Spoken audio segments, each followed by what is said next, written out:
Hindi na talaga nahihirapan pa sina Janine Gutierrez at Jericho Rosales pag may mga lambingan sila or kissing scenes sa seryeng Lavender Fields.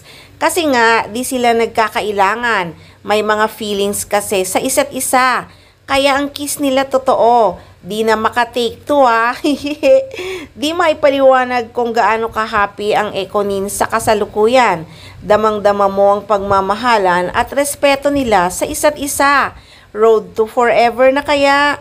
Sana nga silang dalawa na, 35 years old na kasi si Nini at 45 or 47 na si Eko. Diba bagay na bagay ang agwat ng kanilang edad? Mas maganda kasing mas older ang guy, maalaga sobra. Tingnan mo naman si Janine ngayon, masayang masaya ang aura, blooming na blooming. At talaga namang pati ang mga mata kumikislap sa saya. So update muna tayo sa Ekonin guys. Si Janine busy na pagkagaling sa Japan. Ngayon naman pinaghahandaan ang premiere night ng Phantos Mia. 2 days to go na lang. Excited na ang mga fans.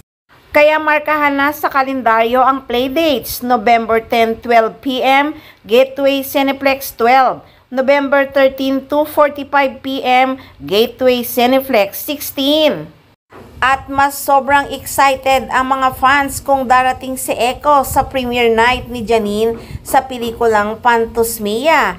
Alam mo naman si Eko, very supportive BF yan.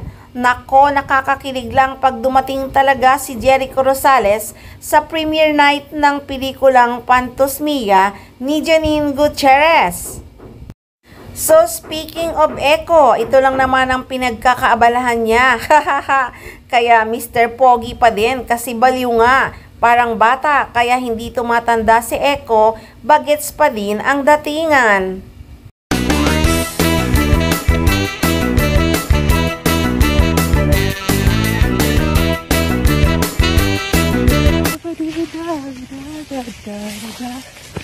Do